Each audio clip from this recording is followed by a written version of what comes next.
Sandra, quando houve esta ideia de, por exemplo,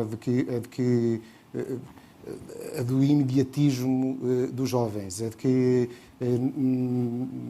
estas novas realidades são, ao mesmo tempo, uma oportunidade, mas também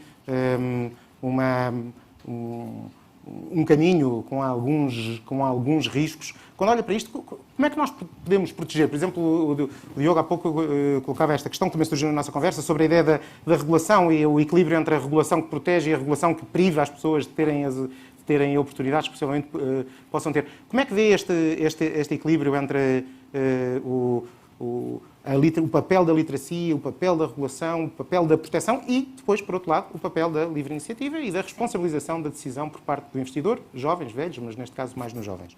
Sim.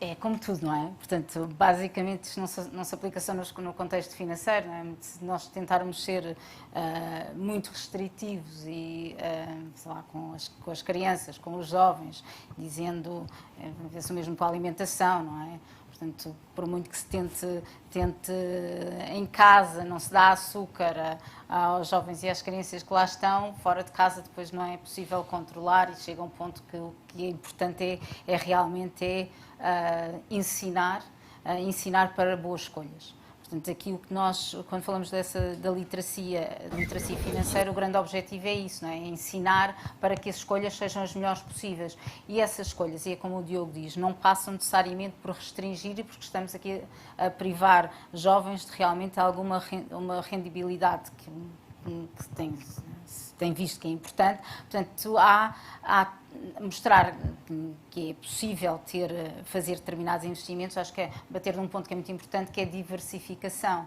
Uma coisa é ter uma carteira onde temos 80% em criptomoedas, outra coisa é ter 5%, 10%, Portanto, há que passar essa mensagem, não é? E, por outro lado, eu acho que é importante também passar a mensagem que, por ser jovem, também tem uma grande vantagem. Nós estamos na altura ideal de aprender a errar.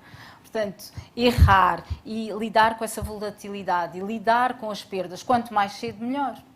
Portanto, basicamente... Esse ponto é interessante, porque aquela ideia, a ideia que referi há pouco, do enviesamento pelo presente, no facto, os jovens têm tudo para poderem não estar tão influenciados pelo presente, porque têm uma longa vida para poder recuperar perdas e poder estabelecer uma estratégia de longo prazo, não é? Sim, realmente é isso. É perceber, eles estão enviesados pelo presente, portanto, há esta busca deste imediatismo, desta rendibilidade mais a curto prazo. Mas, por outro lado, têm uma grande capacidade, têm um grande futuro pela frente para lidar com eventuais perdas. E quanto mais cedo também nos habituarmos a lidar com essas perdas, também mais capacidade temos para reconhecer a tal aversão à perda, não reagir perante essas perdas, não é? Portanto, basicamente, e fazer essas más escolhas, por exemplo, temos muito avesso, ou porque somos muito avessos a perder, tendemos a ficar com ativos que estão a perder durante muito mais tempo, enquanto que se calhar devíamos vender nessa altura. Portanto, basicamente é expor-nos a essas perdas o quanto mais cedo. Acaba por haver esse amadurecimento dos processos decisórios. Eu acho que isso é muito importante, que é dar estes instrumentos e dar esta tal literacia, no sentido de dar informação, dar conhecimento técnico, mas também ajudar os jovens a amadurecer os tais processos decisórios. E só investindo, não é? Basicamente só investindo e fazendo alguns investimentos mais arriscados e não... No fundo é como aquela ideia de começar a poupar com uma moedinha quando se é pequeno e conseguir gerir uma pequena poupança, também gera aprendizagem de poupança. E penso que a ideia que estás a colocar é que haveria vantagem em fazer pequenas experiências de investimento ao longo do crescimento. Sim.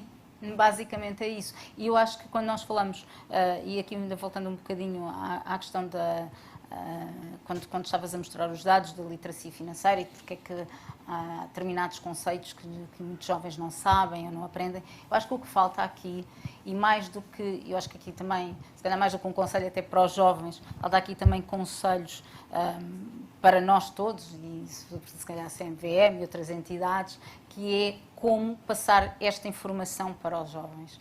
E se calhar tem que ser de uma forma, na minha opinião, também mais transversal, que não deva só envolver nem só o Banco de Portugal, nem só a CMVM, mas, por exemplo, estamos a falar o Ministério da Educação e em vários graus de ensino, em que a mim não me espanta os testes até de literacia financeira e os conhecimentos serem baixos, porque se estivermos fora de cursos, sei lá, das business schools, das escolas mais económicas, não há sequer essa aprendizagem destes conceitos. E ela não é feita em lado nenhum, é pouco.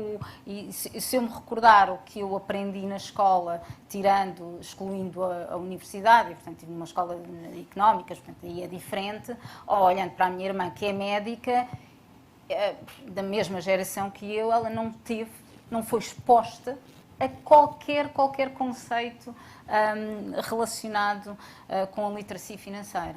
Isto tem-se modificado, mas mesmo assim, quando nós olhamos para simples exemplos, não é? Exercícios de matemática. Portanto, podemos fazer aqueles exercícios de matemática nas escolas, levando matemática com investimento, com financeiro. Portanto, basicamente, acho que essa literacia tem que acontecer de uma forma mais pronunciada e mais transversal e não só apenas tentarmos